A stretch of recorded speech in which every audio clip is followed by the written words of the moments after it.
a lot of people would say, oh, well, better content means I just got to get a nicer camera, maybe some better gear, make it look better. That's not better content. That's better production value. Does that mean that you truly created better content? No.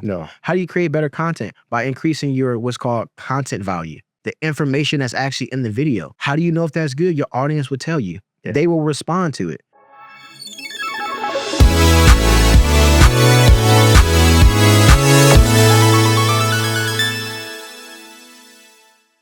Hello and welcome back to the Lakeshore Video Podcast. My name is George Nix, and I am here today with Selah Brooks and his new business, Stronger Version Media. Yeah, it was good, man. It was popping, man. It's glad to be back. Yeah. Good to have you back on the podcast. Appreciate it. We're going to talk about your new business here because last time we talked about your photo booth business, which is awesome too. If you guys go check that out. It's phenomenal photo booth. Phenomenal photo booth. Yeah.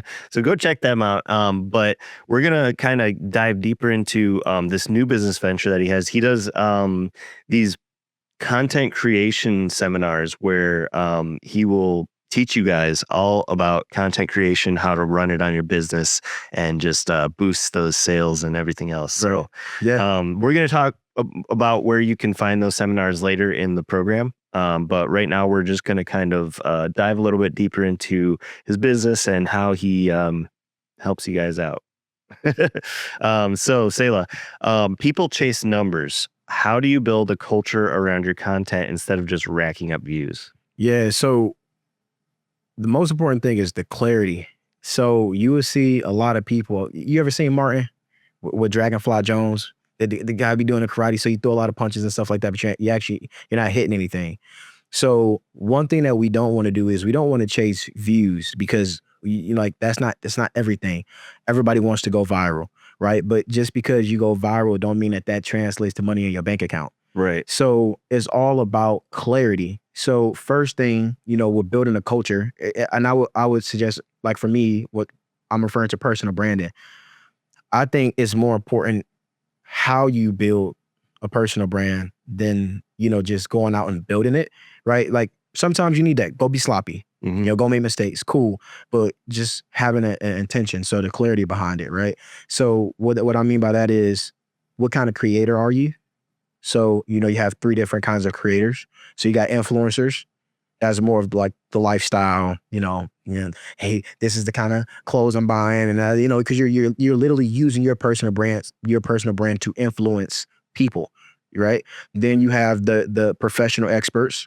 So people like me, people like you, right, that's been in the industry and you're making content for your business and you're trying to show that you're an authority. And then you got people you like DC on Fly and David Dobrik, the people who started off on Vine and just getting the entertainment, right? So they're the entertainers, the people that's making the funny content, the comedy content, anything to entertain people. So really you look at that and you say, okay, this is the kind of content I want to create. All right, cool. And then after that, you start to build out like what's called, what I learned from my coach Omar, the 5 F's.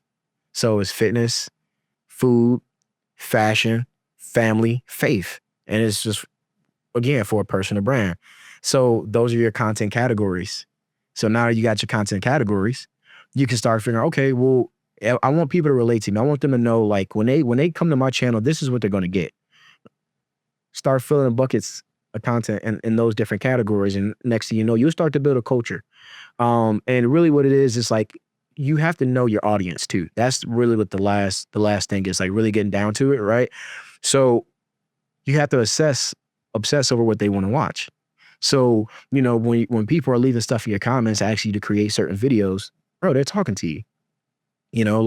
And having a culture where you're able to communicate with the people that's in your audience.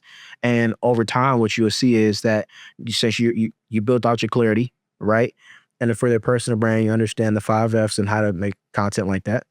And then you understand, like, you having that conversation with your audience. When they come to your page, they're going to know exactly what to expect. And then you start making videos about, the stuff that they like. And that all that goes is, all you have to do is maybe just put a comment in there. Hey, under any video for people, because you want to build, what we talked about off camera, is not always about the followers. How many followers you have. What I argue is about the loyalty of the followers. Like, are they always watching your content? That's what you want. Because if you sure they'll follow you, but it don't matter if they're gonna unfollow you. You know, I can give you $1 if I'm gonna take it back. You know what I mean? Don't really matter. And so once you start to do that, you know, picking out and just commenting, having a conversation, now you're starting to grow culture. You know, now you're starting to build, and we can associate the word culture with the word relationship. Build a relationship with your audience. Yeah, I like that. Yeah, we're gonna be cooking today. That makes sense. Yeah, you kind of want to curate your content for the target audience. So you kind of want to think of it in a marketing standpoint, like who are you trying to target? Who are you trying to sell to? Curate your content for them. Yeah, makes a lot of sense. Yeah, and when it goes to creating content or building a personal brand or whatever it is, I like to use the analogy of like making music, bro. You know, like if I'm a music artist, dude, first off, I'm going to make music for my audience, the people that like my music, right? Like you're going to get people that's not going to like it. It ain't for them, but that's cool because guess what? You can always scroll, dog. You know, like I like to say, man, I don't care who like me. I like me. So if it's not for you, that's cool. Because when we creating, we have to understand that we're putting stuff out there for people and we have to create from a good place, which like the content. So really try to serve people, dog, you know, like when you were creating content, I want, at least for me, I want to push content out there. And then I will ask the question to myself, if somebody watched this video, was that time well spent for the viewer on that video? So a lot of people say you can't pour from an empty cup. And this is, I'm talking about specifically for the expert creators or the professional creators, right? Like you can't pour from an empty cup, meaning you got to have some experience, you know, make content that people want to watch. But then like for coaches and the professionals, I'll have an analogy. You can't pour from a dirty cup. Oh, yeah. So what I mean by that is like when I'm making content, I try to make it from a holistic approach, bro. Like, you know, I'm trying to make sure my mental's good, my spiritual's good, right? So when I show up on camera, people feel my energy, you know, they feel my positivity.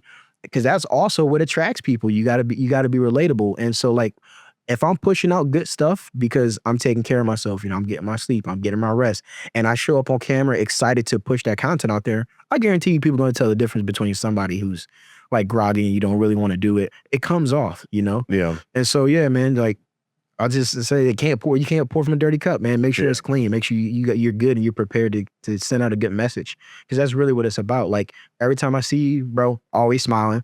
You know what I mean? So to me, that's a clean cup. Yeah. Right? You're not talking about drama and all the other stuff. But then, dude, you're pouring from a full cup. Like I get so much information from your content, so much knowledge, you know, where I'm learning things that I didn't know. I'm like, dude, now you're an authority. I like you. I feel like you're giving off good energy.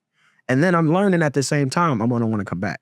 Nice. Yeah. Yeah. I appreciate that. I've been working on my content. I've been trying to get better at posting more often. That's a big thing for me. I just like take forever to make any posts. But a big part of it, like you said, don't show up groggy on camera. Like that's a big reason why I don't want to film most of the time is because I'm so tired all the time from working nonstop. So it's like I try to film in the mornings when I'm like still fresh, like got that caffeine pumping. Yeah. Because if I try to film like in the evening, it's not the same. It just does not work. So I like that. So let's kind of move on.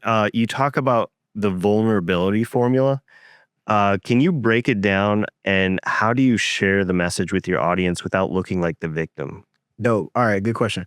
So for the people who didn't watch the podcast the first time or haven't been to my classes, I created something called the vulnerability formula. So this formula is actually the formula I use for my content and to help build my personal brand. And really what this formula does is it generates a lot of attention to you because I believe in what's called publicity over advertising. So a lot of times when we are out there and we're trying to create content and, you know, try to stand out, we don't know how to create attention for ourselves. So the difference is publicity, like advertising costs, publicity can be free. So you have to learn how to generate your own attention. How do you do that on social media? By being vulnerable.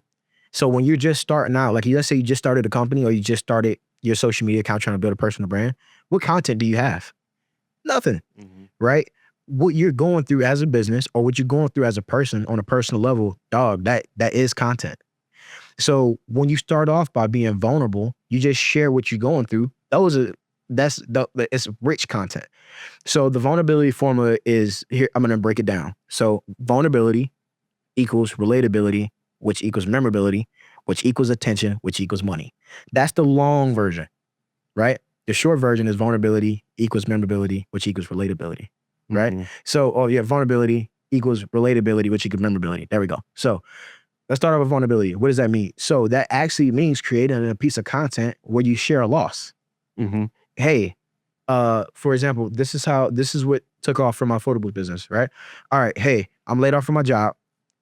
I got zeros in every bank account. I got a maxed out credit card, but I got this photo booth and I'm gonna rent this thing out and I'm not gonna fail. That is a video, right? That video created so much attention for me that now I got it. The views, I got attention. Why? Because I'm sharing a loss. It's literally showing up and presenting a problem to the audience, right? Now, what's the next thing? Relatability. Because I was vulnerable, people were able to relate to me. Who don't have problems, bro? On social media, everybody always shares the win, but nobody shares losses. Everybody always shares their wins. Yeah. People do not share their losses. That automatically separates you. Okay. Because there's more people with problems than people without problems. There's more broke people than rich people. So when you showing up on social media where everybody is putting on this facade that they got everything together and they winning, this is how big my car is, this is how fine my woman is, this is how big my house is, this is how good I got it. When you show up and like, hey man, this is a problem, people they're gonna relate to that because it's real, right? Yeah. Okay, the memorability. Since I was vulnerable, people were able to relate to me. Now they related to me, they're gonna remember me. That's the whole thing. Like that is really what you want. Who cares if people see you? If they don't remember you, it don't matter, right? Yeah. Because and it's the saying like well-known beats best. Yeah, you can be better than me, but nobody know you. It don't even matter, right? So since that first part of the formula is literally how I started creating my personal brand. Just being vulnerable. That generated so much attention for my photo booth business. Now I started getting bookings, right? And I started getting people to pay me. But now the rest of the formula, which is the attention, vulnerability creates attention. Period. Right? What you do with that attention, which makes it powerful. Right now I got all these eyeballs on me. People are looking like, okay, so what are you gonna do? Remember I said, I got this photo booth, I'm not gonna fail, just watch. Then show the journey. Hey, this is my first booking, this is my second booking, or this is a client that I just got. Like, let them watch you go through. Yeah. And now what we're doing is we're building a audience. And we'll get into that later, like the structure. But now that I got the attention, now I gotta go perform. Because I got the attention now. Because that's what people want to see. Yeah, this happened, but like, what are you gonna do next? After you get the attention and after you perform and do whatever you said you was gonna do, right? The big claim, now the money comes. Because now people see that you did what you're gonna do, and now people automatically want to pay you. I'll give you an example. So I use this formula. I started my company, True Version Media. This was before Stronger Version Media. It was originally True Version Media, right? All right, cool. And you guys see on my social media page that business name got stolen for an old marketing company I work for. All right, cool. And so I'm sitting here, I'm like, man, I'm about to whoop these dudes because I know the formula, right? And so to go back to the question of like, how do you position it where you don't seem like a victim? You show the action plan. Yeah. Right? Because we don't play victim, we play victory. It's the same framework for the Rocky Balboa story, right? Like Rocky Balboa got 6 movies, which means like, it's 6 different movies in that franchise. They all got the same framework, bro. Rocky, he either take a loss or he's facing a challenge. He got to overcome the challenge. And the only thing that's different is the villain in each movie. But we cheer like crazy 6 different times. So what you're doing is you're positioning yourself as underdog, and we can get into that later, right? But so the first step, vulnerability, because we're going to break this down section by section. Okay, vulnerability. Somebody stole my business name. I went live. Hey, somebody stole my business name. I know who did it. And it was a billboard right behind me of the company that oh, I didn't even know that. Yeah. So that bam, right? Okay, cool. So that video ended up getting 5,000 views on Facebook, right? Nice. Okay. So I'm not bragging about the views. It didn't go viral. Remember, I told you we don't do it for the viral views, right? So, but people in my audience, they seen the video, and actually I haven't had one video on Facebook that hit 5,000 views, and I hit 5,000 views in like 3 days. Nice. Right? Okay, cool. I had all these comments, but and then in that live, I said, hey, I'm not gonna let this break me. I'm about to go up against a marketing company because, they're trying to bully me and I'm not backing down. That was the whole video. So yes, this happened to me, but this is what I'm going to do about it. And then I said, I'm going to come back bigger and stronger. And I'm going to start an even better company. So you show the loss, but then you tell people, this is what I'm going to do about it. That eliminates the victim part, right? So that's the vulnerability was the video, right? The relatability, the comments, bro. I had like 120 something comments, people relating like, man, that sucks. People were DMing me. I've been through that before, bro. You're going to make it. Don't worry. Just stay strong and just keep pushing forward, So now people are relating to me because when you do this business thing, bro, you got grimy people out here, dog. Mm-hmm. And if you've been doing it for a long time, things are going to happen. So people are commenting, relating to me. All right. Memorability. All these people remember me. Mm-hmm. I'm going to the grocery store, people walking up to me. You're going to make it, man. You're gonna be all right. Nice. Don't even know these people, right? Never talk to them or anything.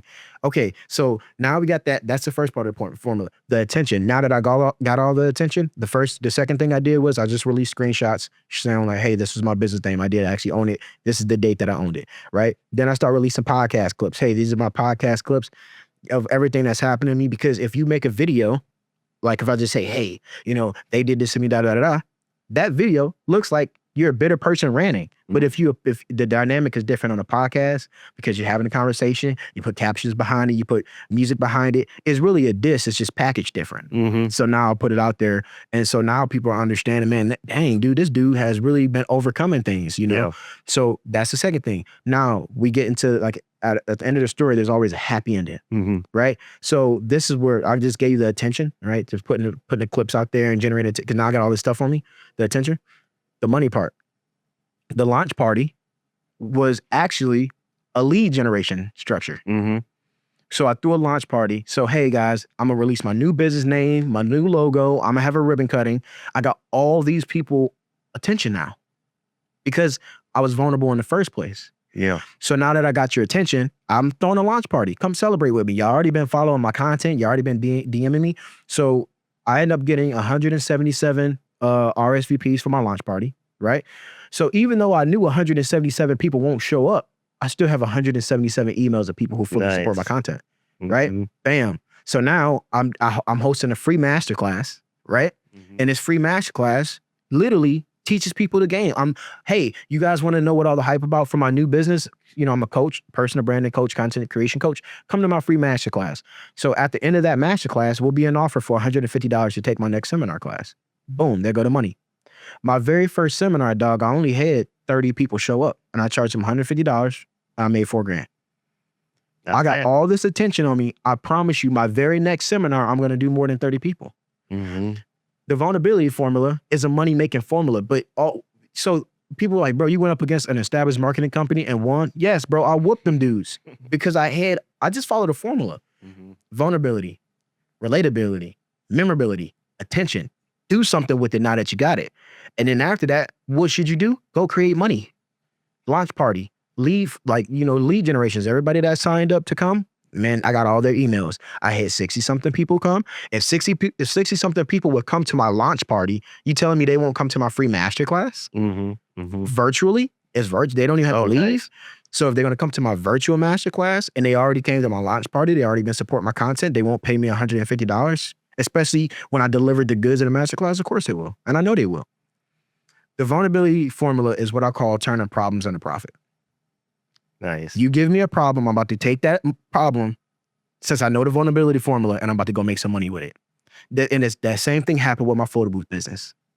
Laid off, I made the video, got all this attention, I got the bookings, I got the referrals, it generated, like the content. I did the same thing with my vlog series for my photo booth business. I lost $2,500 in my business, boom, vulnerability. Mm-hmm. The people in that business only tell you about how much money they make, not about how much money they lose. Yeah. Bam, got the attention. And then I did a vlog series showing the journey. I bought another photo booth, and then I ended up becoming an influencer with Photo Booth Supply Company. So now I make money. Nice. It's all a formula, dog. Yeah. That's amazing. I kind of got this from the last podcast a little bit, but now because I just had a podcast with a public relations company, and then I just had a podcast with Hey Charlie Studios, I'm starting to get this whole thing a lot better. the vulnerability side of things, like showing the downfalls, like that's actually what Tony mentioned on the last podcast. Same thing of like nobody really shares their downfalls. Everybody just wants to share wins, but it's like a good story has an arc to it. It's like There you go. You may start off like hopeful, and then you need this roller coaster ride where all of a sudden you get that dip, like, oh no, this happened to me. Like, well, what am I gonna do? Come back up on top. So yeah, it's like you really need that story arc going up and down to capture an audience. So yeah, like I've been thinking about this a lot myself. Like I need to share some of the like hard times that I've had like with the business and stuff, because I never share any of that. Yeah, like I personally have never like shared any really. I mean, sometimes I'll talk about my beginnings on a podcast where it's like a longer form stuff, but I've never shared it in like a cohesive like quick clips. You know, you almost need like these quicker clips to be able to share it on social media. So that's why I kind of like with this podcast, I changed the formula so that I'm asking questions, you give quicker answers, and we can like have quicker clips that we can post on social. Exactly. Yeah. And I'll tell you this, bro, if you want to build a loyal audience, right? Not a big audience, not a small, a loyal audience on social media, the best way to do that is to learn the art of storytelling. Yep. There's two storytelling frameworks that I think is the most powerfulest frameworks to telling a story. And those elements are a struggle story or a comeback story and a romance story. Oh. Right? Yeah. So what I put my content out is literally following a storyline. You know what I mean? Because that's the stuff that works. You see a Superman movie? Superman gets whooped on. He has to do the training montages and get better. Then he comes back and beats the villain. Then we cheer. Same thing with Rocky. That's why I use that as an example. And I love how you said the story has to have a full arc, because dog, that's the truth. People always show the highlight reel. They always jump to the wins. But the framework for a good story is literally when a main character takes a loss, especially in a comeback story. Yep. Every time I deal with a problem, I already know I'm about to overcome the problem. But my audience is like, man, dude, that's crazy, because they want to follow something. You want to give them something to follow, but you only post wins. Yeah. Following that is going to get old really quick. But when you can take people down a story, dude, they're going to be, because now that you won and you overcame it and they've been with you the whole time, they got this strong emotional connection to you. And they, and you're also inspiring them, and you're reaching more people, and more people are going to be like, hey man, if you could do it, I can do it. This is really what a lot of the responses that I was getting. It's like, dude, man, you making me want to go stand up against my old company I was working for, you know, like, that's all it is, man. You got to learn the art of storytelling through your content and follow a storyline. I'm the main character. I share my loss. This is my training montage and the work that I'm doing to get better, and then go head up with the challenge, meet the challenge, overcome the challenge. But all that structures, is literally, I'll do it every time. And I love this. This is seriously like some genius level marketing tips that you're talking about right now, because this is not something that I ever even like thought about. I feel like things are clicking now. Like this can grow an audience because you have a whole story to tell, that you can just have a series. This isn't like just one video you're thinking about. This is a whole series. You're telling the story of your business. So that's, I mean, that you're telling your own personal story. And that, I feel like personal brands are kind of like everything these days. Even bigger companies are trying to go a little bit more personal branding, because it's that story. It just like sells better. You want to hear my little slogan for that framework I just told you? No story, no glory. Oh, nice. Yeah. The reason why that's important is because, like I said, you gotta give people something to follow, bro. You know, and people always like Jesus. He teaches parables. You know, and like you look at some of these kid books, they have deep like messages in them. So, and if we could set up our content to where we're actually teaching and we're showing the losses, and we're doing that, how that's going to be a deep connection, bro. When people are literally watching the journey and you giving them something to follow. When people say, follow me, why would I do that? What's so interesting about your social media? And this is why I tell people, man, words are powerful things. The people who created social media understood this. All right. And none of this stuff is an accident. And I'll unpack that. So check this out, bro. So it's called a social media platform. Bro, what's another word for a platform? A stage. Oh, yeah. Yeah, that makes sense. It's a stage. Yeah. Every time you create your own social media account, dog, you're creating your own stage, right? Now we got a stage. Okay, what does a stage needs? A stage need, right? But it needs an audience. Yeah. It needs an audience. Yeah. You know who's in your audience. It's called building an audience. That's not by accident. Yeah. So you got your own stage, right? You're building your audience. What does an audience need? Our audience needs a good show. What is a good show? A good show is where the main character take a loss. Yeah. Right? Needs a story. It's called followers. That word is powerful. Jesus had followers. Martin Luther King had followers. Now that you have your own stage, you have your own audience, you're showing a loss and you're showing your story, now you will have followers. Yeah. And it's about having loyal followers, not about how many followers you got. Because when you have loyal followers, that people, and what this means is they'll stop what they're doing and watch your content. They feel like your content's valuable. They feel like your content relates to them. It's going to be an emotional connection. Now that you have a loyal following, now you can actually create an offer. Nice. Hey, this is what I'm doing. Yeah. Do you want to buy it? This is an ebook. Do you want to buy it? This is my merch. Do you want to buy it? Yeah. We only buy from things that we have an emotional attachment to. Yeah. Right? True. So like, I like jean jackets. I got an emotional attachment to these jean jackets. I've seen it. Hey man, let me get that. Ooh, 110? Nah, I can make it work. Yeah.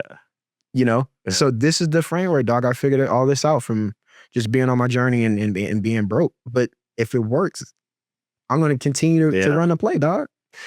I love it. I think that's like a genius plan. Like for real, I never even thought about it like this. So yeah, let's kind of like give someone the framework of where to start. So if someone stole your phone and you had to rebuild from 0 followers, what's the first 3 moves you'd make? All right. So I would make a video. First of all, I guess I got to buy another phone. Yeah. Right. But I will make a video, man. And this is on let's say I can't even get into my old accounts. This is a new account. I will make a video. Hey, my old account with X amount of followers is gone because somebody stole my phone and I'm locked out of everything. As a personal brand and a content creation coach, opposed to being mad and then thinking I just lost my life, I'm going to take this as a challenge to show that my teachings work. I'm going to rebuild my audience from scratch. And I'm going to make a video every single day until I reach X amount of followers.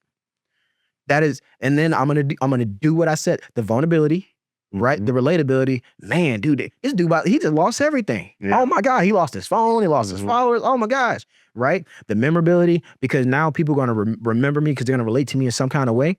And then now I'm getting attention. Even if those things aren't really getting views, again, I'm not doing it to go viral. I mean, I would like to, right? But if it don't, who cares? Show up anyway. It's a new account.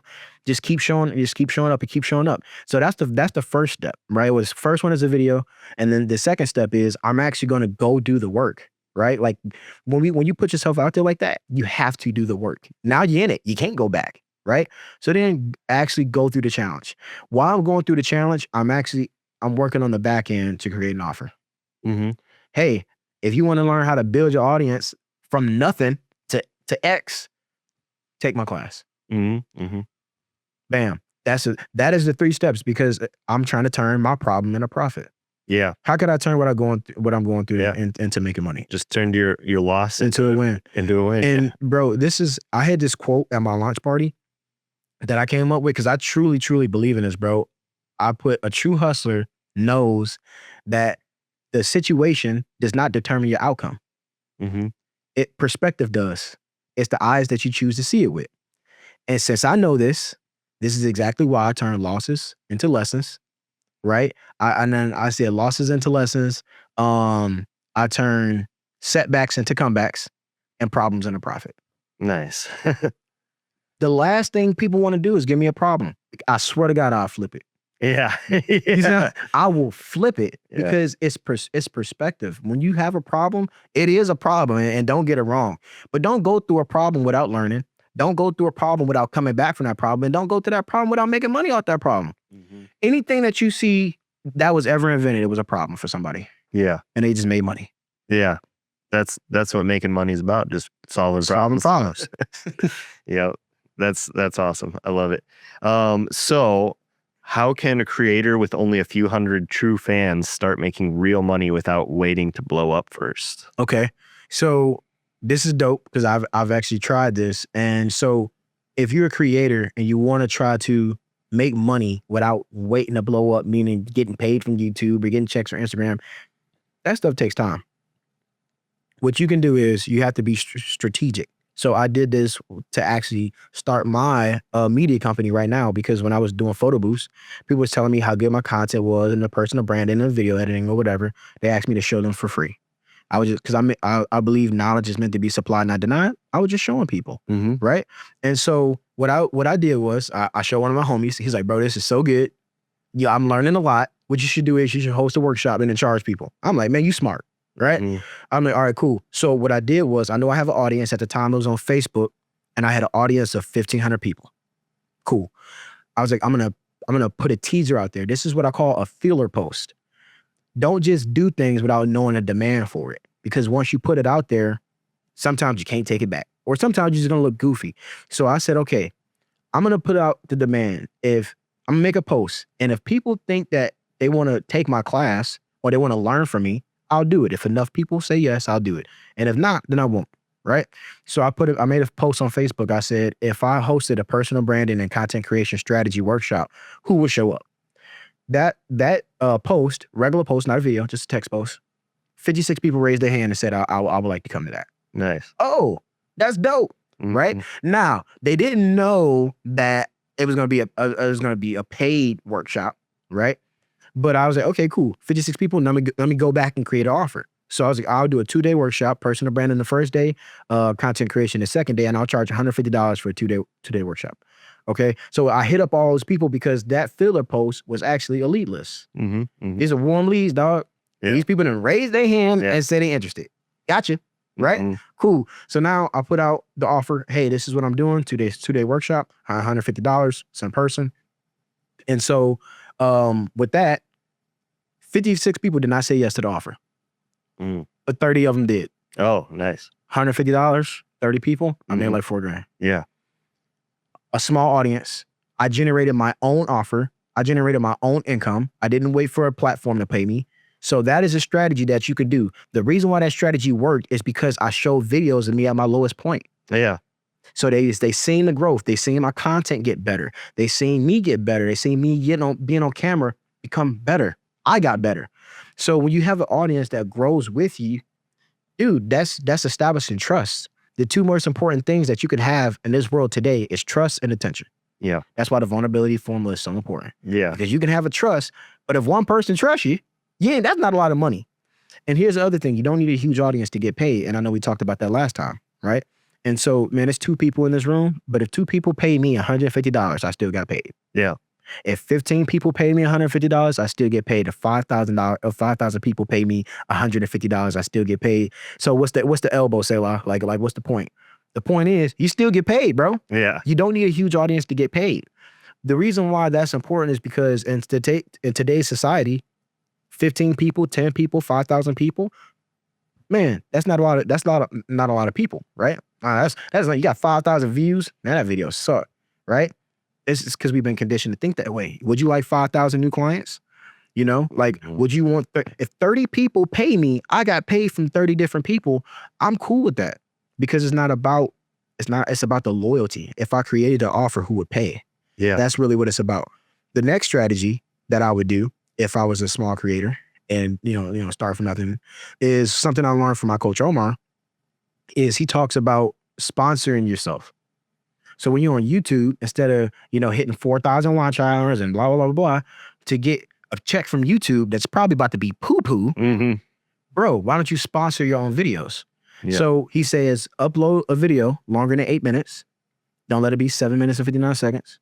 And then in that video, have an offer show up. Hey, I'm sorry to interrupt this podcast. If you guys, and start talking to people paying. Hey, if you've been trying to create content, or if you're new to creating content and you feel like you've really been struggling, you haven't been able to grow your audience, I'm inviting you to my free virtual masterclass. And I'm going to be hosting it on Zoom. And I'm going to talk about X, Y, and Z. I would love for you to make it. A link's going to be in the middle of the video. We're going to get back to the podcast. Yeah. I'm sparse. I'm generating. So guess what? Even if that video get 5 views, if 2 people pay, that's $300 for my $150 class. Yeah. I'm going to make money anyway. I like it. And on that note, this podcast is brought to you by Lakeshore Video. And if you need a podcast filmed, contact me, George@lakeshorevideo.com. There you go. Come on, man. So like, dude, just plug yourself. Yeah. This is why we have to, you have to stop waiting for things to happen to you. You know, you got to go out and make it happen. So, and the last thing that I would say is you got to go get a coach. If you're trying to grow, you know, and you need exponential growth, you need a coach, bro.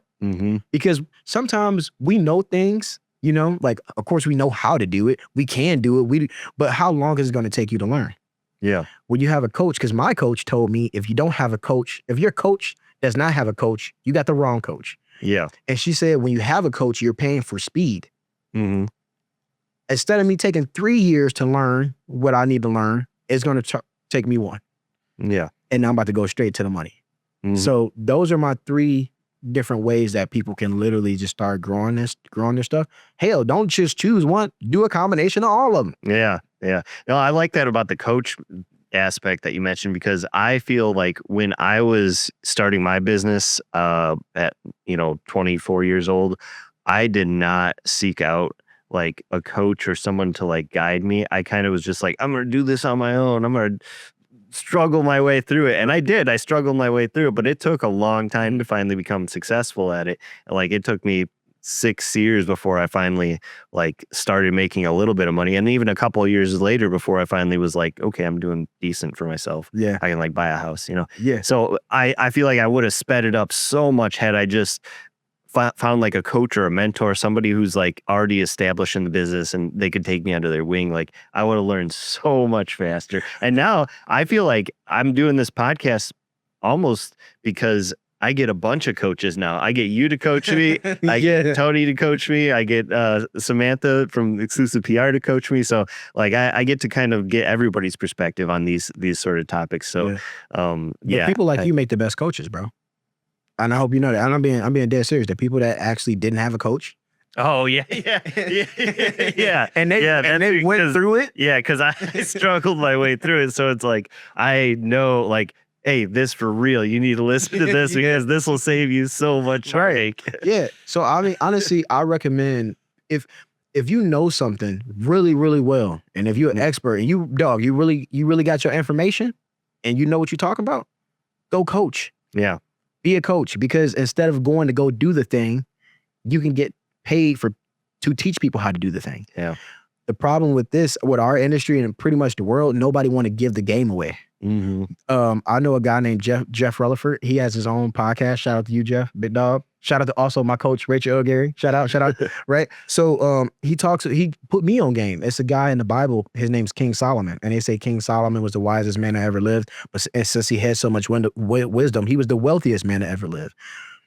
And there's a guy named Myron Golden who teaches the principle behind coaching that King Solomon did in the Bible. And he said he believed King Solomon hosted seminars and teach people, because in the Bible it says the kings and queens from every nation will go learn from King Solomon. So he's teaching them how to run a kingdom, how to have his kingdom be as prosperous as his. Myron Golden teaches that business owners, we have our own little kingdoms, right? And so if you're on a mountaintop and you know everything about everything, why would you not get paid to teach people how to do that? Because a lot of people hold on to the information. We got a lot of haters and gatekeepers, is really what I'm saying. Yeah. And so instead of people paying them for their knowledge, they hold it all. You will be a lot more wealthier if you teach people how to do that thing. Yeah. Because guess what, bro? You the source. Anything that they learn, they got to come back to you. Yeah. I like that. Yeah, that's why I don't really gatekeep. I try to like, that's probably what most of my content is sort of teaching, like showing behind the scenes what I do, how I do it. And that kind of like gets my name out there too, because then now other videographers who see that, they're like, oh, I know what he specializes in. there's this gig that popped up. I don't do that, but I know this guy does, Right. so I'll Right. toss him the gig. Yeah. You gonna make more money for that. Right. Yeah. So I want to kind of dive into platforms. So this is it just seems like there's so much out there. Like there's a million platforms. You don't know which one to use or why to use it. I want to know, why is Facebook still worth a creator's time in 2025? All right. So no question, bro. So for me personally, I believe that Facebook is probably one of the fastest platforms to use to build an audience. And the reason I say that is because the dynamic is different between Facebook and Instagram. So I needed speed. I need clients right away. I need an audience right away. So I went to Facebook because this is when I was laid off is what I'm talking about. When I started my photo booth business, I was laid off. And so with Facebook and Instagram, the dynamics is different because with Instagram, you can see how many people I follow and you can see how many people follow me. Mm-hmm. Right. And if you're following more people than, okay, how can I say that? If you have more following than followers, you're lame. Mm-hmm. You know what I mean? If you're following more people and you don't have a lot of followers, whatever. Then with Facebook, you can't even see how many people I add. Mm-hmm. So I have control over how fast and how large my audience grows. Mm-hmm. Because I can just sit there and click, and build an audience, right? Now with Facebook, what I learned is if it's 10 or less people, like for the mutual friends, if it's 10 or less mutual friends, anything less than 10, your limit gonna get cut off early. Mm-hmm. They be like, Big X, no, bro, that's not good, bad, tis. And they're gonna cut you off early. But guess what? You can do it again tomorrow. So what I was doing was I just started building an audience with 10 or more mutual followers. Mm-hmm. And then my limit get extended. So now I'm just ramping it up every single morning. Click. Mm-hmm. So I can control how my audience grow. And I can control the speed I'm doing it at because I'm doing it every morning, right? This is a morning routine. Mm-hmm. Also, this is where the vulnerability formula comes in because it's something called strategic pinning. So you know how you can pin a post? Mm-hmm. I do that strategically. Oh, yeah. So what I do is the vulnerability formula, when you take that formula and put it into a video, like I was talking about earlier, that video is what I call a vulnerability video, right? You present a problem to an audience and you're setting yourself up for the comeback story. I pin that to the top of the Facebook page.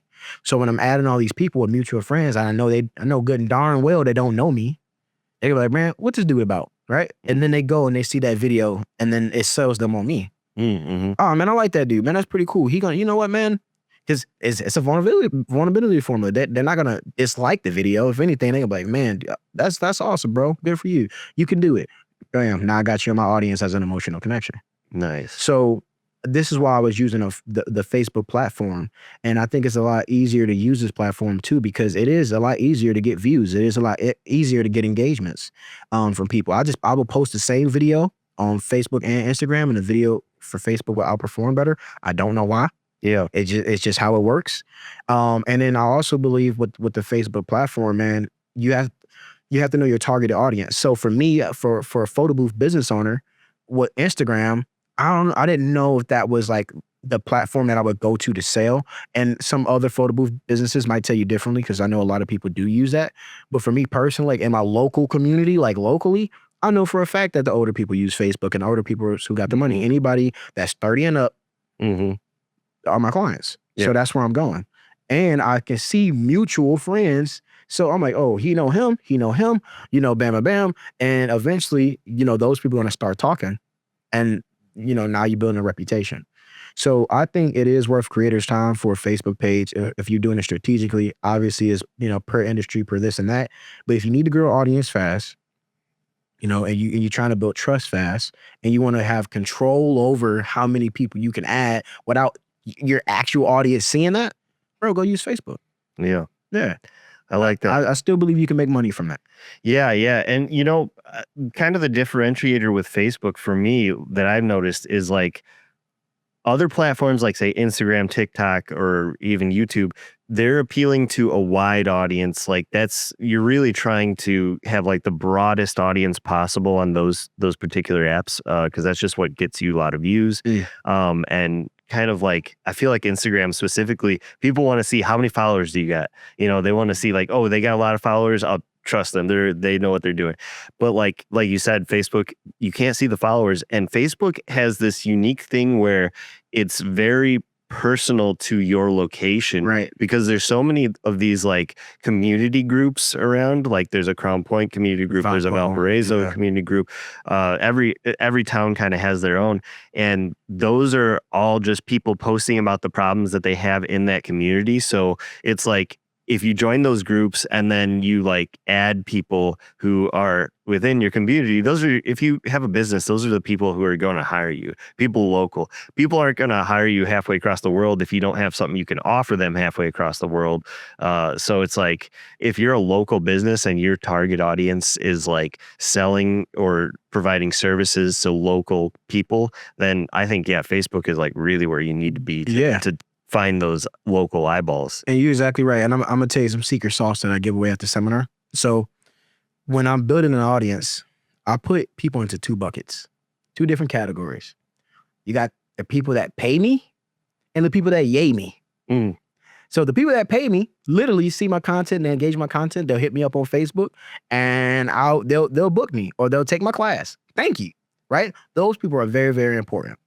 But guess what? The people that yay you are just as important as the people that pay you, because the people that yay you, maybe your service don't fit them. Maybe, they can't afford the service, because my stuff is a little bit more on the high end side.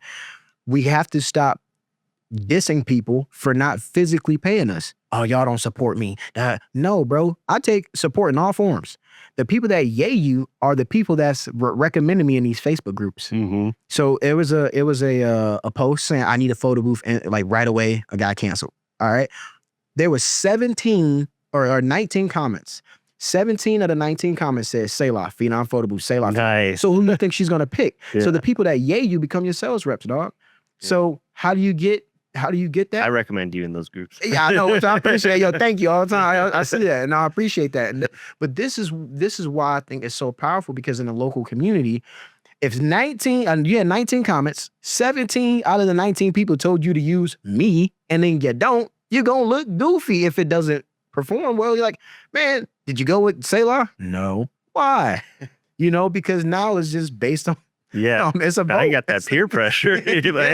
So, dude, you're spot on with the Facebook groups, man. Yeah, I love that. Facebook, definitely good for a local type of audience. So, how do you keep your audience excited when you don't have flashy numbers to show off? Okay, so what I like to do is, instead of saying excited, I want to say focused, because we can do a bunch of hype, right? Like, oh, I got this. This is a huge win. This is a huge win. But then now you're just going back to what everybody else is doing and showing the highlights. So we have to stop worrying about keeping our audience excited.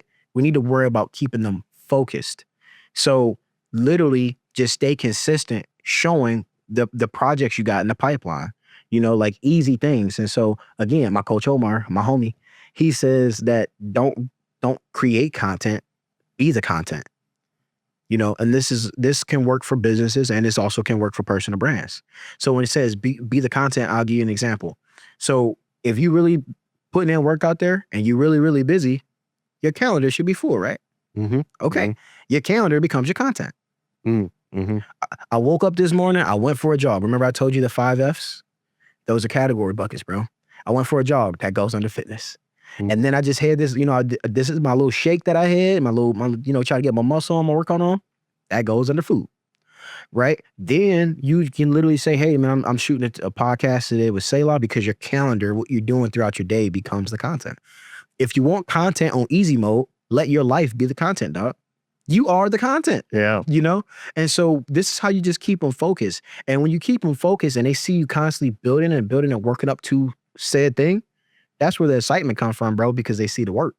You know what I mean? So like what I do is, so when I get these podcasts and I go on different podcasts and I got different projects, bro, I got so much content in the pipeline right now, and I'm always strategic about how I release it, that, man, I'm just going to automate it. I'm just going to schedule it out. And it seems like I'm always working, I'm just keeping them focused until I get to my big thing. Yeah. It's like I leave a little trail, and it's a buildup. Yeah.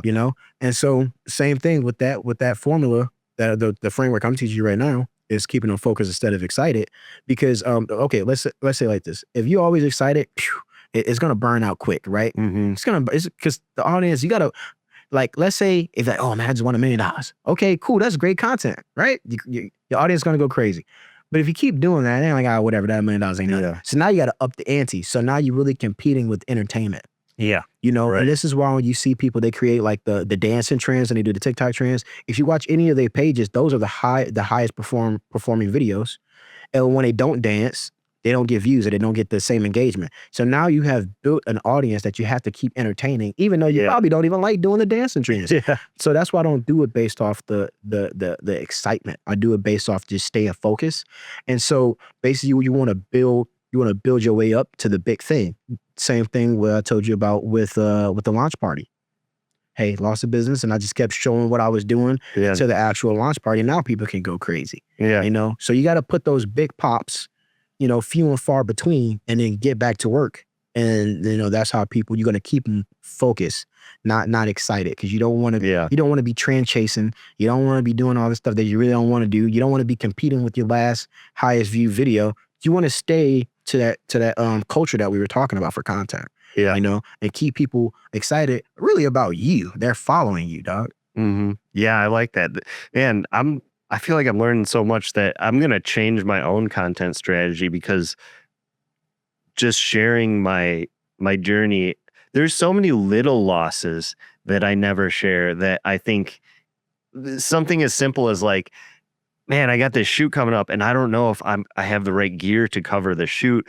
Do I pull the trigger on this new piece of gear? Should I buy it? Should I not buy it? Like, and then kind of I feel like that could be a whole content series in itself. It is. Because that's like my little mini battles every day, is like, do I want to spend more money on this thing to level up this, or, you know, just that's sort of like my little battle that I have, my ups and downs of my own, like, day to day, that I think I could share with people and they would actually really probably enjoy that. Yeah.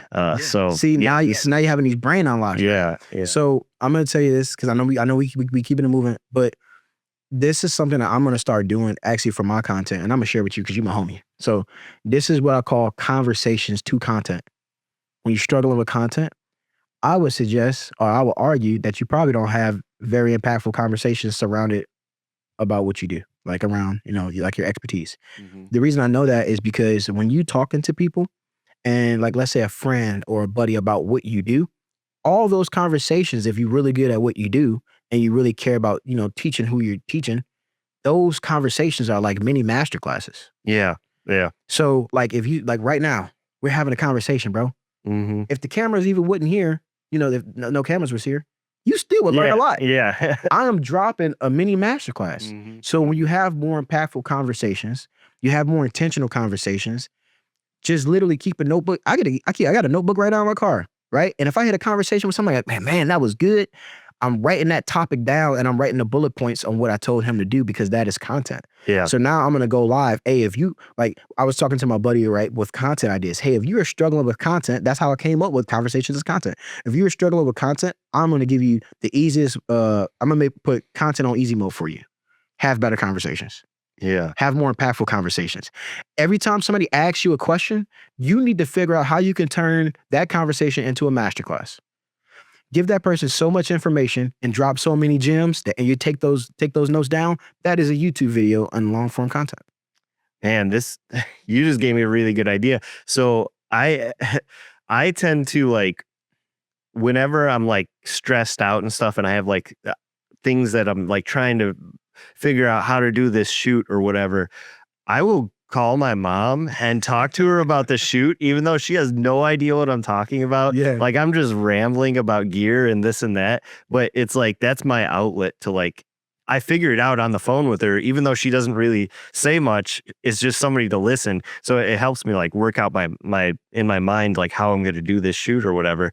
And so I feel like I should just record that on camera as though I'm talking to my mom, basically, and just like record my thought process. And I think that would probably be good content in itself, just because I'm like actively figuring out how to solve problems. Like, yeah, content is everywhere you want. Everywhere. If awesome. If I had a problem right now and I called you up, George, hey, I'm struggling with this, and you got a camera, bro, mount that bad boy up and just hit record and then get the whole phone call. Yeah. That's a video, bro. That's a coaching call. Yeah. Yeah. What we doing? This is kind of, I mean, probably answered this already on the very same topic. When someone says, I don't know what to post, where do you tell them to start? Check this out. If you don't know where to post, all you have to do is show up. That's how you start. Show up and then just be real. Hey, I'm posting a video. I really don't even know what I should be posting about. Like, because what we need to start doing is we need to try to be as relatable as possible. Like when I was showing up online for the first time for my Facebook page and all this other stuff, dude, I just showed up on my story every single day. And what I realized was when I'm showing up on my story every single day, I would go back and watch myself. Man, I was booty. Yeah. Like those videos wasn't good. But I realized every time I did that, I just got better at just talking in front of the camera. This is something called video phobia. Yeah. Video phobia is real. It's Googleable. People are scared. Yeah, this is like on camera. This is exactly why when you see experts, right? If you're expert and you do what you do, and you're really good, when that camera comes on, you turn weird and awkward. My dog, you got video phobia. Yeah, yeah. So you got to go handle that. And so how do you handle that? By just showing up and putting in the reps. And then what's so cool about the Facebook, showing up on stories, when those videos were so bad, they disappeared 24 hours. Yeah. Bye. See ya. Bye, Felicia. Right? But I'm still getting the reps, so I'm still getting better each time. Yeah. And so like when people, when they say they don't know what like the content that they should be posting, have better conversations. Anybody ask you something, turn it into a masterclass. Teach people really, because that is a long-term video on YouTube. If anything, that's you can just upload that, go live, and then that live just plays because you got to prioritize the replay value, which I think we talked about last time. They just go live with that phone call and then post it because you don't even got to edit it. Yeah. Right. And then show up on stories. Just start make a story. Post anything. What we need to do is we're just exercising a muscle. And it's like I don't know what to post. I don't know what to post. Just post anything, and then keep posting because you have to be comfortable with showing up until you do know what to post. Yeah. Because if you don't post anything, and that's bad. If you don't get the practice in, you're not going to get better. Exactly. Yeah. So how do you narrow a big life story or business mission into a clear content theme? To a clear content thing. Okay, so really what I would say is that's kind of going back to showing the journey. But really one of the best way to do it, if you don't want to do like a journey, bro, just do behind the scenes. Like, bro, really show people, like, because you have to understand, it's kind of like how you are at home, how you are comfortable. And when you go outside, you might be a little more polished and like more mannerable, right? But if you really want to show a certain theme or like the lifestyle or what's going on, dude, let people in your house, and then show. I got you in my house right now. Yeah, and show some behind the scenes stuff and the raw stuff, like where you were talking about. Man, I don't know what camera I need. Should I pull the trigger on this camera? All those things are really building a theme. What's the theme? Realness, authenticity. Yeah, is the theme. At least that's the way that I do it. And it doesn't matter if you're a business. It doesn't matter if you're a person, bro. Everybody wants to do business with people. Like you have to be real. And so, like for example, me showing that vlog series about me losing money in my business. What's the theme of my company, bro? Me. They like my journey. Because I just let people into my house. I just showed y'all the problems I really got. When I show up, y'all don't know I'm losing money being there because I only got one photo booth. And I need y'all to literally stop taking pictures on time because I got another event to go to because I only got one photo. They don't know that. But now they do because I showed it. And so that's a great way to break down, like you say, like a huge life story or a huge thing, is just start showing people behind the scenes. If you don't want to do the long way, like we talked about, man, just, hey, listen, man, this is a problem we got going on. And this is how we're going to solve it. And, and those are just little chunks, bro. It's just start biting away. Little chunks. Eventually you're telling your own story. One little story at a time. That's it. Yeah. I like that. That's what I need to start doing a lot more of, actually. That's going to be the big change in my content, I think, is going to be start telling little stories, little wins, little losses, things like that. So, so you talk about documenting what you're going through as content and in the form of a vlog series. Why? Ooh, boy. Okay. Check this out. Man, young people getting so much game. So the reason why I say a vlog series, and there's more to it, but to stick to the question, my vlog series didn't pop when I released them. Mm-hmm. It didn't take off when I released them. They took off after. Look at a guy like Grant Cardone, right? The great Grant Cardone. He talked about how he was on drugs. He talked about how he was homeless, how he sold fish, how everybody thought he was going to be this huge loser. And look at this dude, the Grant Cardone, right? Okay, cool. Look at Gary Vee. Liquor store with his dad, figured out marketing, right? That's another guy. Look at Alex Hormozy. If you read his book, he talked about like losing everything, how he was running these gyms and it wasn't really working out, and his wife was there supporting him. I just gave you 3 powerhouses. Imagine if they did a vlog series with them at their lowest point. Yeah. Before Grant became Grant, before Grant became Grant, before Gary Vee became Gary Vee, and before Alex became Alex. These are people that are up here. But I guarantee you, a lot of times when we come across these huge figureheads, we met them up here. Mm-hmm. If they were making videos, a vlog series about what they were going through down here and showed them getting to that point, they will be way past where they are right now. Yeah. Your vlog series is video receipts. Because if you think you're going to be great, I think I'm going to be great, bro. I think you're going to be great. There's a lot of people out here who are just starting, and they're going to be the next Grant. They're going to be the next Gary. They're going to be the next Alex. I'm trying to think of some females, maybe the next Layla, maybe the next Oprah, whoever. Start vlogging this stuff at your lowest point, because when you are somebody, all that content is going to be like gold. Yeah. Because it's showing you building it, right? Because we just think that these people somehow just popped out of, the mom's cuckoo, all special. No, a lot of these people were regular people just like me and you, going through stuff like me and you, growing up like me and you did. Mm-hmm. Get your butt home before them street lights. Yeah. You see what I'm saying? Yeah. Like, but, and I'll give you another example. Me personally, dog, when I was sleeping in my car at 19 years old, no job, no friends, no family, no money, all this stuff, and I took a job as a commission-based sales rep, bro, if I would have evolved that whole experience, I wouldn't even be here right now. Yeah. Because my first year I made $3,000 in sales. My second year I made $21,000 in sales. My third year I produced $1 million in sales. So if I was showed that, yeah, guess how many people would be taking my freaking class on how to become a $1 million producing sales rep? You see what I'm saying? Bunch. So you're not really doing it for the value right now. You have to prioritize the value of who you're going to be in the future. Yeah. That is why these vlog series are so important. Yeah, they have certain pros and stuff like that while you're doing it, but they're gonna be like gold later.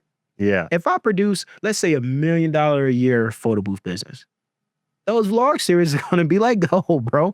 Like, say right now, and I'm working on a vlog series right now for Stronger Version Media. Starting off, I'm building up my media business. The business name could take because I'm following the storyline, right? Every time something happens to me on my journey is part 2, part 3, part 4, part 5, part 6, like the Rocky series. Mm-hmm. They got the framework. I'm just following the formula, dog. Mm-hmm. So if I become who I think I'm going to become, and they can go back and watch me at my lowest point and sharing my videos, showing up with the smudgy camera, stuttering on my videos and not really being that great, man, a lot of people go to that stuff could be like gold, but I'm really inspiring other people. They're like, man, because sometimes, I don't know if you do this, like, for example, Think Media. Dude, if you just go to that YouTube channel and scroll, you see he got all these videos. A lot of those are YouTube shorts. They probably uploaded maybe like 75, 80, maybe 90, maybe even 100 videos. But I was scrolling for probably like 3 minutes, and I found the very first video that the dude, I think his name is Adam, that he ever did for Think Media. Man, it was like he had this little Justin Bieber little cut, and there's like this books in the background. It was one where he was showing up in his car and just talking about how you can advance and doing whatever you're doing. He was talking about doing internships. And I was like, I wonder if that little young dude right there knew that he was going to be this. Yeah. The guy who's dominating the YouTube tech space, or the podcasting space, whatever, the gear space. I wonder if he knew he would be that. Yeah. Now he is that, and he still got video receipts. Yeah. This is what the vlog series does, but it's all on social media, on Instagram, on Facebook. Yeah. So I like that, because it's like you have this whole series that takes people on that journey, and even if you're like a little down the line and you're like seeing success now. People are like, how did they get successful? I want to go back and watch those old videos. Right. So, Yeah. yeah, I can see that, like documenting it and just like having a series is just, it's going to build over time. Mm-hmm. So, this is kind of the same question, but what are the pros to doing a vlog series? Is that the same question? Is a different one? Okay. Yeah. Okay. So what are what's the difference? What are the pros to doing a vlog This series? is why this the pros, okay? Because I gave you like why somebody should do it, right? Like, and I'm telling them like, bro, it's going to be beneficial later. But here is the pros. The biggest pro to creating a vlog series is that, one, it is a hack to the consistency algorithm, consistency algorithm for social media. You take what you're going through, your life story, right? If you just go on any platform and just upload a video of you just telling your life story, it's going to suck. Nobody's going to watch that long video. Some people are very long-winded, right? Yeah. It's not going to produce well. Yeah. But if you take that probably 30-minute video or that 1-hour video and you start chopping it up into episodes, that 1-hour video, you probably got 60 pieces of content. One piece of content, you still only getting, you're only getting a tally mark for one. Now I got 60. Now I got 60 tally marks to social media. Like, man, he uploaded 60 pieces of content, right? And then, so now you got 60 pieces of content from your life story. Now what you also have is you can also repurpose content. Each one of these videos, right? You got 60. Now you can double it. It could become 120, because you can literally even if you want to redrop the vlog series, next thing you know, you just add different background music. Those 60 clips becomes different clips. That's a new piece of content. You change the captions. You say you got captions on the first 60. Now they got different captions on this 60. And now they got a different audio on that new 60. Those are new videos, bro. That now that since you built an audience, maybe they didn't go back and watch it, you can just release those again. Yeah. So now they have repurpose value. The next thing is, it's one of the most strongest ways to build an audience, because people are seeing you at your lowest point and they're literally growing with you, which we did mention that a couple of times, but I'm going to hammer down on that, because you need to let people see you start. This is why when I went to create my offer and asking people if I want a content creation class, personal branding class, some of my videos when I've released, like if you go to my Instagram page and go to Phenom Photo Booth and you just scroll, man, those videos is booty. Oh, yeah. They straight cheeks, bro. They Meg Thee Stallion, but that's just clapping. Those are not good videos. But then keep going up and keep going up and keep going up, and then you see the progress. Yeah. Right? And so it's really, really important. Again, the video receipts. The next thing is why vlogging is so easy, and I think people should do it, and it's a pro, is because you don't need that much equipment to do it. Yeah. Like, we had this whole podcast set up, dog. And so I'm pretty sure you invested thousands of dollars into the mics and the lighters and the screens and the quality and all the other stuff.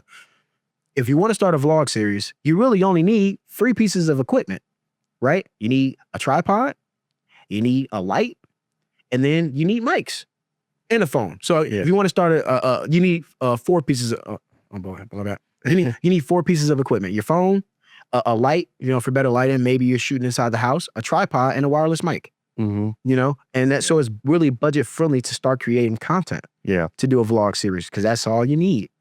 And I mean, I would even go even farther. You could start a whole vlog series with just your phone. True.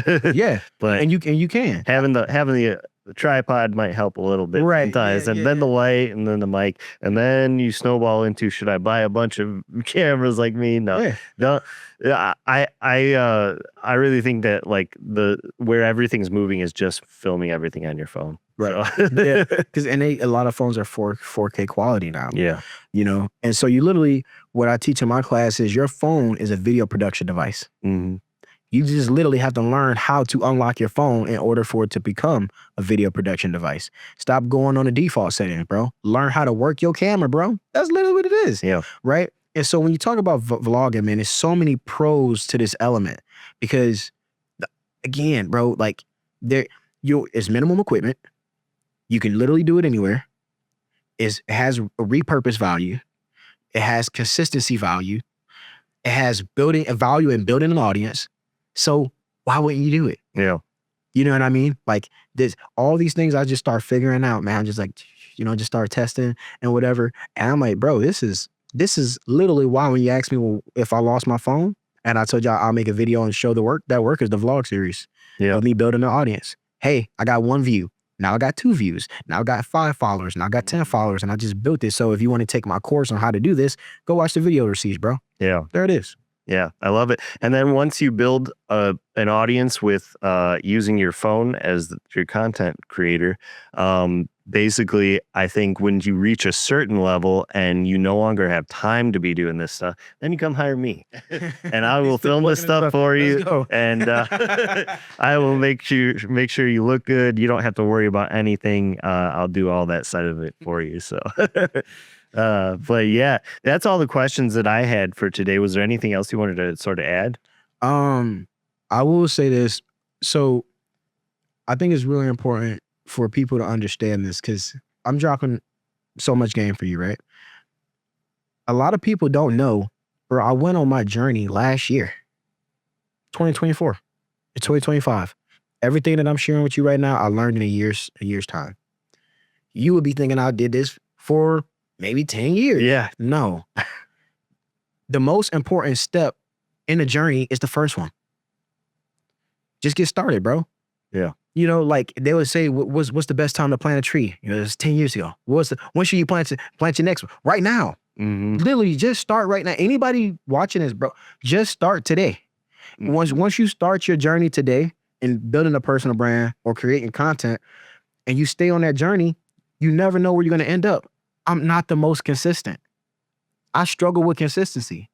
I struggle with literally just showing up, like I said, like with the clean cup, instead of just being all groggy and negative or whatever, because this stuff is time consuming. It is draining, especially if this is not what you do full time. You got other stuff, and it seems like a job. Sometimes I struggle with that. I did a live one time where I just was like, hey, I'm doing my social media class if you want to show it. Man, I went back and watched that like 3 hours later. I was like, ugh, man, get that junk off there, man. You better show up, because you got to understand, like when you're doing something, you showing up on social media, really, it's a transfer of energy. You want people to be excited about what you're selling, but you're not showing up excited. Yeah. You want people to be excited about your business, but you're not showing up excited. You want people to be passionate about you, but the video that you making not even passionate. So you just get started on the journey, man, and like, you just got to keep being a student of knowledge. Yeah. You know, like I am on a journey that has no ending when it comes to learning. So that should be more motivational for anybody, that I'm dropping this much game. I'm 26, you know, and I just started last year, and I'm over here serving up a bunch of classes to people teaching what I learned a year ago. Yeah. You know, and so that should motivate you, man. You telling me this dude, first of all, I'm not the best creator. He ain't even the best. Nope. Man, not even close. Right? He's not the most consistent. But he's still doing it. Yep. All you have to do is get started. And then what you have to do is keep learning. Yeah. You know, because it's something called the imposter syndrome. And so people think that, like, if you're not an expert, then you can't make money off doing something. Yes, you can. Just teach people below you. Yeah. And then get a coach and learn more. Right? So, like, we think that the knowledge that we have is not that valuable, so we don't go sharing it to people because we're unconfident in ourselves. You know what you know. So we put that on ourselves, right? So people might be like, man, what can anybody learn from me? And then you go tell somebody, like, oh, wow, I never knew that. Did you know that person actually would have paid you to tell them that because you just saved them a whole bunch of time? Yep. So go on your content journey. Show the storyline. Like you said, it needs a full arc. Everything has a full arc. Once you do that, coach. Or give an ebook. It's something called mini chat, where on Instagram. So you can say, hey, these are the 5, let's say you're a fitness coach. Hey, here's the 5 best workouts to do for your core. Right? And you do that. And they say, if you want a more structured plan or you want more content like this, type fitness in the chat and I'll send you my workout plan. Mini chat will literally respond back to that. Hey, so they'll say, they'll type fitness in the comments, my bad, not chat, but in the comments. And then it'll say, hey, thank you. It's automation. Thank you for that. I just DM'd you. It will automatically DM that PDF file that you made of your workout plan, but it requires to get an email first. Yep. Right. But so for some people, like if you just start as a fitness coach, well, what can I teach people? Well, guess what? A person that's like 250 something pounds and they out of shape, that information is viable to that person. Yeah. But you got to put value on yourself first. Because one time I had somebody ask me, man, that was like, dude, why would somebody even take your class? What qualifies you for people to take your class? people forget that I sold digital marketing for 5 years. Mm-hmm. I wipe the floor with these people. So yeah, I understand the sales part, but I do understand that doing the work and doing all this stuff is different. But guess who qualified me, bro? My audience did. Mm-hmm. They did. I put the offer out there to them and then they bought. Yeah. And then I delivered the goods. Mm-hmm. And then they wanted to come back. You know? So like your audience will tell you if you're good. Mm-hmm. You know? Like when they say make better content, like for example, if I said, hey George, go make better content, bro. Like to you, what does that mean?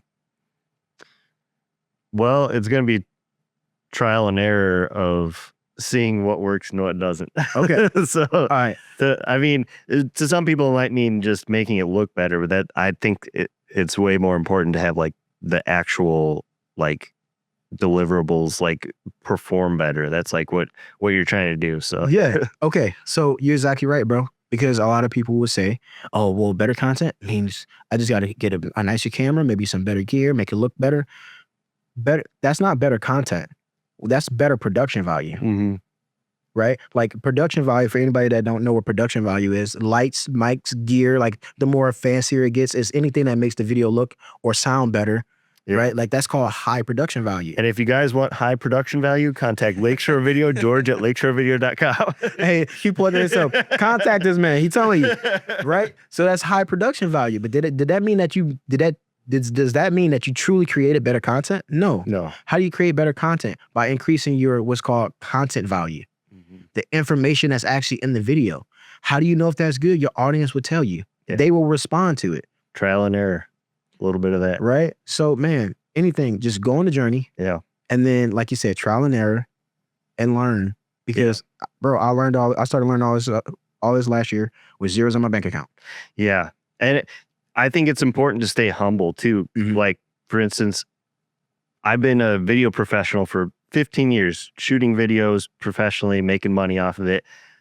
I'm 36. I'm 10 years older than you. What am I doing? I'm asking you questions because you've got stuff figured out that I have no idea. Like it's so weird. I've always been so obsessed with making stuff look good. I never thought about making the actual content like something that people want to follow. Right. So like on my own personal social medias, it's all just basically behind the scenes, look what I did, look what I did, look what I did. Mm-hmm. Not telling the story of how I did it or like why I'm here or any kind of like ups and downs of getting to the point of doing that. So it's like you're teaching me all kinds of these little bits of like how I'm going to restructure my whole social media plan. And that's just in one podcast. So I love it. And I want to learn more about this kind of stuff. So where can people go if they want to learn more from you? Yeah. So thank you. I'm about to plug myself. Yeah. So y'all can go to strongerversionmedia.com. And on that website, I host my upcoming classes. So I break it down into 2 sections.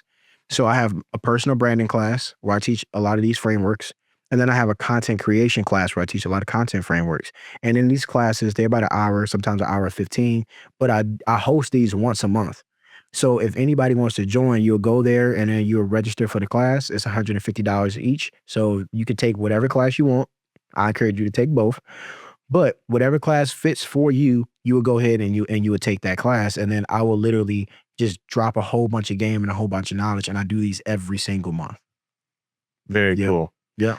Well, I think we're going to end the podcast on that because we're running out of time here. So this was Selah Brooks of Stronger Version Media. You guys go check him out. This has been Lakeshore Video Podcast. If you guys need a videographer to just make your stuff look good, contact me. But if you want to know the strategy, contact Selah. So until next time, you guys take it easy.